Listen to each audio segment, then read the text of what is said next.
Non, non, non, je l'ai fait. Alors aujourd'hui, on va monter au col de la Vanoise. On démarre ici du parking des Fontanettes. J'ai jamais eu de... Les os sont jamais taclés, bâton par terre. C'est monsieur. Tip top, donc on Non, va, c'est- on ça part doit par être ici. monsieur. Hein, ok. Oui, monte au lac des Vaches par là. Ah, j'ai pas vu qu'il partait avec la benne. Non, non, ils prennent pas la benne. Non, on va y descendre. Ah bon? Très très joli. Bon, ça va bien? La femme, elle se lève un petit peu plus lentement, je crois. Mais moi, le premier jour, je suis montée, j'étais vraiment derrière tout le monde. Moi, j'ai voulu essayer, mais je... c'est ça. On va le voir en descendant. Hein. Voilà, c'est l'aiguille de la Vanoise dont on va faire le tour. On va essayer de faire un peu de tour. On a fait un tiers. Un tiers. C'est bien, hein? Vous êtes bien monté, un tiers, on n'a pas mis une heure. Un tiers de la fois. 55 minutes, donc vous verrez, la vérité, à 300 mètres à l'heure. Quand vous êtes tout seul, vous faites un peu plus sûrement, mais quand on est en groupe, vu qu'on s'arrête régulièrement pour les explications, etc., on tombe toujours à une moyenne de 300 mètres.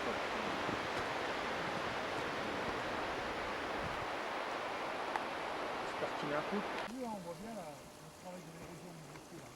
En fait, il faut savoir qu'au maximum de la glaciation, l'aiguille de la Vanoise portait juste jusqu'au mur. On pense que les glaciers montaient jusqu'à 2003, entre 2003 et 2005. On ne sait pas trop à 200 mètres de dénivelé. Mais donc il n'y a que les 200 derniers mètres de l'aiguille de la Vanoise qui n'ont pas été remontés par le glacier. D'ailleurs, on voit bien la différence.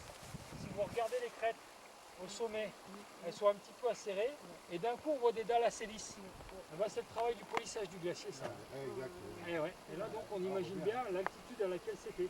Donc tout le Mont-Rion qu'on a devant nous, là ça c'est le sommet du Mont-Rion, et ben c'était sous la glace. Tout à fait ça. Bon bah impeccable. Ça va? Vous avez vu ça se passe bien. Hein. Faut prendre son temps.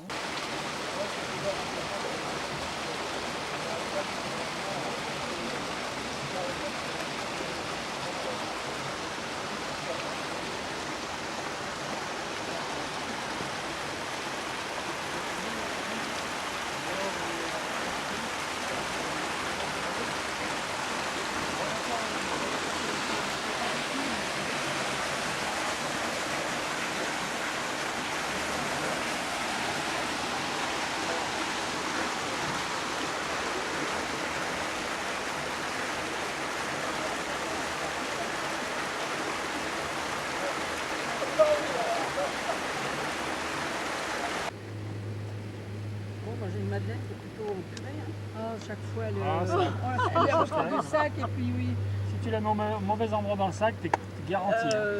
Regarde, t'as de la petite silène là, qui reste encore. Ça, vous voyez, ici c'est le printemps encore. Ça veut dire que la neige est déjà partie. Ça, c'est un coussin de la mer, ça, non? Ça, ici. L'armérie. Ils grimpent pas par là quand ils vont... Ah si, si. Ah, ils grimpent pas Non, là? non, et alors la grande casse ne se fait plus depuis le 20 juillet. Ah bon? Ah, il y a trop de glace. Donc c'est trop dangereux là, vous voyez, c'est plus qu'une grosse. Toute la partie droite est grise. La seule partie blanche, on la voit, c'est où il y a les deux grandes traînées. Et donc les deux grandes traînées que vous voyez, il y a des gros risques de chute de pierre. Donc elle se fait plus à cause de ça surtout. C'est pas tant, bon, il y a de la glace, mais encore la glace, ça pourrait passer. Mais c'est surtout les pierres qui tombent. Hein. Et là, ça devient dangereux. D'ailleurs, quand vous jumez, vous regardez en dessous et vous voyez que ça tartine. Hein. Les pierres descendent vraiment bas. Ah bon? Ouais, elle est pas belle. Ah, ouais.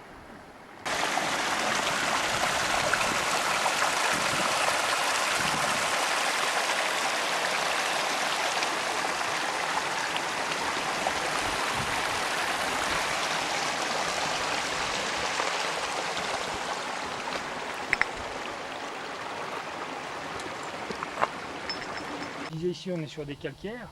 Donc du coup, le calcaire, c'est plutôt poreux. Et ben, au bout d'un moment, les eaux filent par infiltration aussi et se font combler par les alluvions. Donc ça date, hein, vraiment. Mais là, on peut très très bien s'imaginer la taille du lac qu'on avait ici, qui était relativement important. Ouais. Donc c'est le lac des assiettes qui est asséché. Franchement, il n'y en a pas pour 5 minutes. Hein. Là, je peux te dire que là, il le traversait, le lac des assiettes, déjà en 1850. C'est vieux, hein, ça date vraiment. Ça date. Hein. On le voit, hein, la pelouse alpine a déjà repris tout le tout. Et la petite bière, c'est celle-ci. 3300 mètres de... Donc là,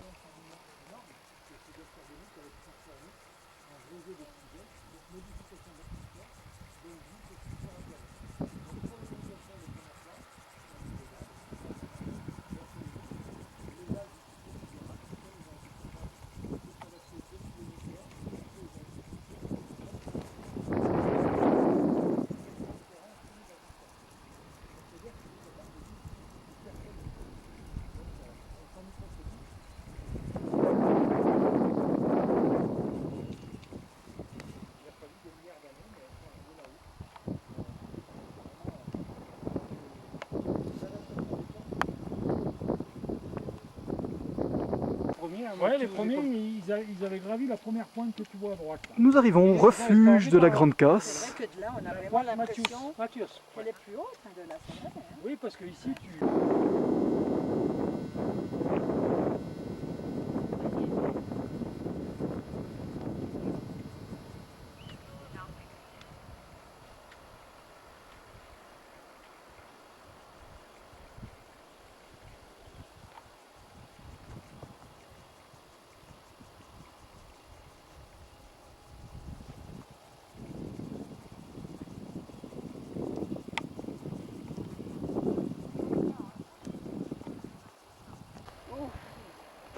Ça, c'est un guide, hein. Ça, c'est un guide. Mais il doit te servir, hein.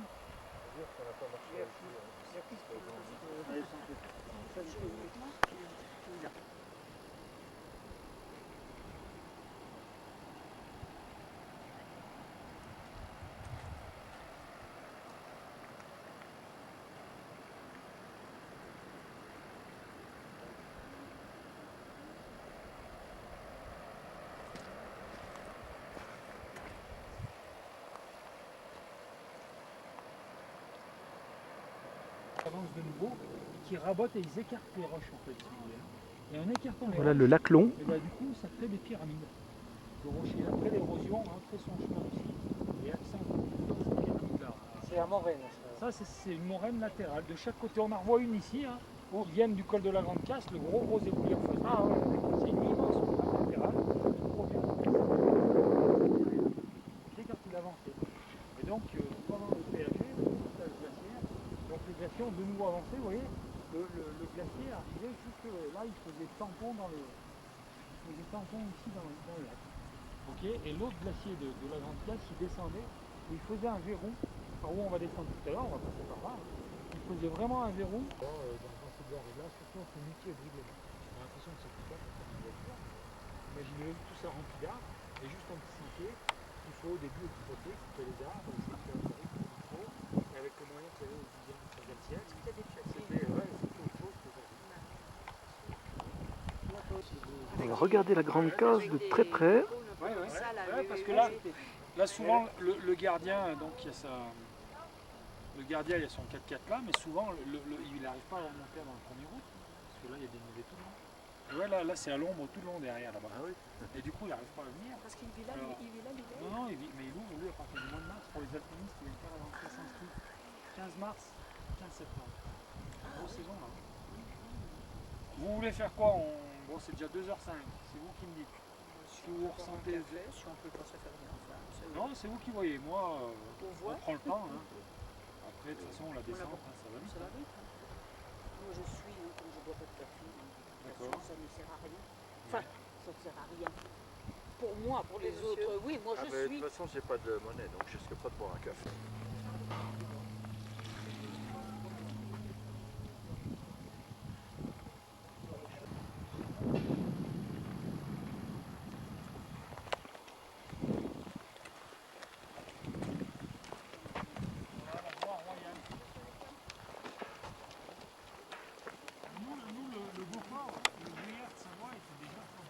Ça, c'est les aiguilles des Glières.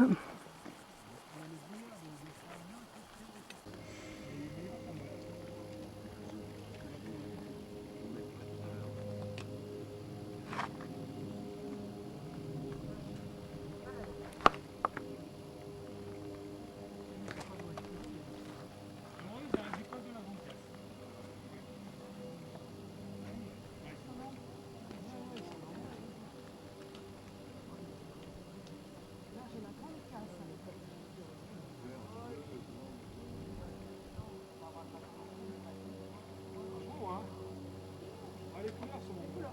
Mais surtout que le soleil donne du bon côté là.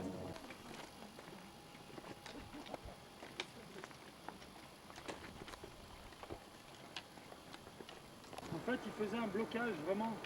Il empêchait les gens de passer à l'aiguille de la Vanoise, les caravanes de mulets, et c'est pour ça que les gens étaient obligés de passer par le Morion, où on était ce matin, là, de l'autre côté. Ils étaient obligés de couper entre l'aiguille de la Vanoise et le Morion. Et du coup, les caravanes, elles ont été détournées pendant un petit moment, en attendant que les glaciers reculent.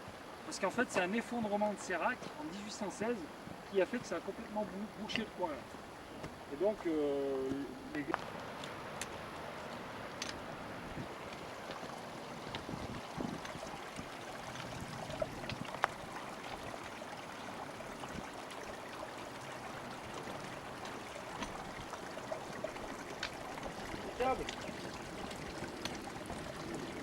Bonjour à tout le monde. Tu sais, genre il y avait peut-être 10 personnes qui passaient en même temps, mais bonjour, bonjour, bonjour. Et les gens ils ont fait un peu bizarre. On a l'impression qu'il y a des empreintes d'animaux dedans. Moi aussi, Ouais, il y a quelques genisses. Il y a des genisses. Hein. Bon, elles ont pas peur de mettre les pieds dans l'eau. Pour faire quoi? C'est pas gênant. Elles n'enfoncent pas? Elles ont quoi? Elles n'enfoncent pas? Bah, elles enfoncent un petit peu, mais ici mais tu c'est veux pas, pas très vaseux. tu veux pas t'enfoncer d'un mètre là. Donc, y a pas de souci, Ce hein. ne sont pas des sables mouvants. Non.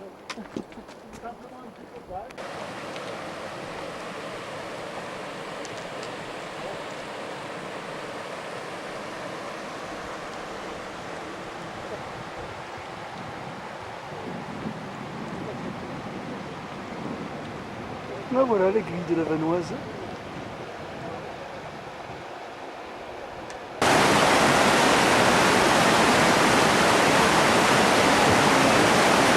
On va faire une petite pour souvenir quand on sera vieux.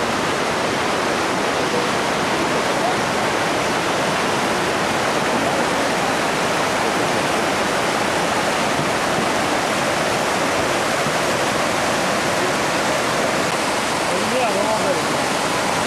La lumière est belle encore aujourd'hui.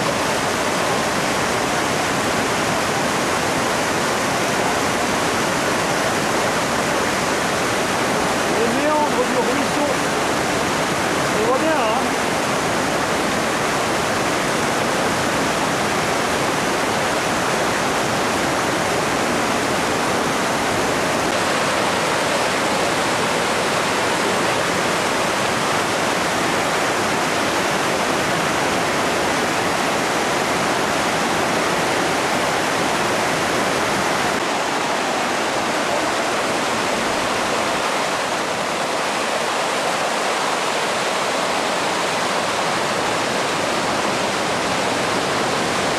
Les brebis, il n'y en avait pas beaucoup quand même. Hein. C'était beaucoup de chèvres et de cochons. Et du coup, on les cartonnait là-dedans pendant l'été, une bonne saison. Aujourd'hui, dans le parc, le principe, c'est que vous avez une ruine comme ceci, donc le toit tient, vous avez le droit de la restaurer. Par contre, dès que le toit est forêt, c'est terminé, c'est le même central, vous n'avez plus le droit de le toucher, même si vous êtes propriétaire. Donc, pareil, vous pouvez venir, pouvoir apprécier ça. Le deuxième tour, c'est ça que vous voulez? On y va, hein. Le Morlian, je le disais ce matin, c'est sur le terrain.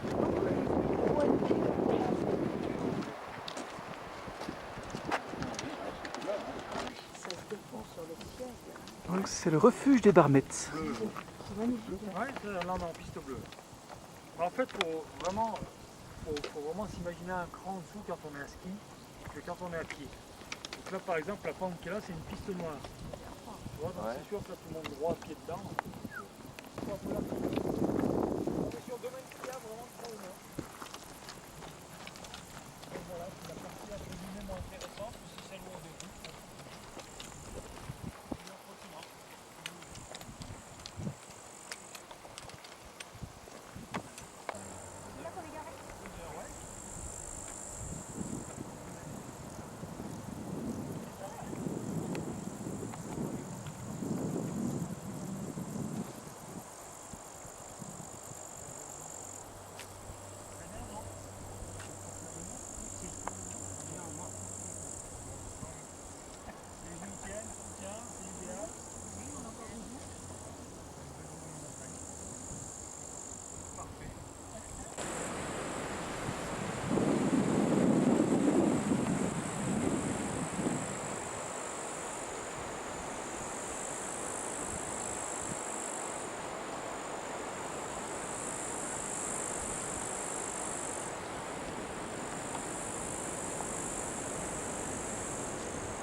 Le col du Golet, c'est là qu'on était là avant-hier sous la pluie. On était quand même monté jusque là-bas.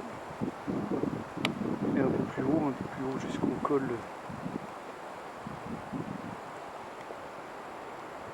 dont je me souviens plus vraiment du nom. Et voilà la belle vue sur Pralognan.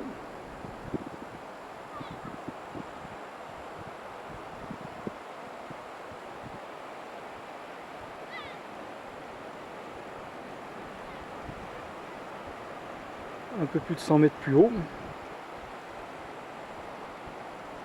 Et la résidence vacancielle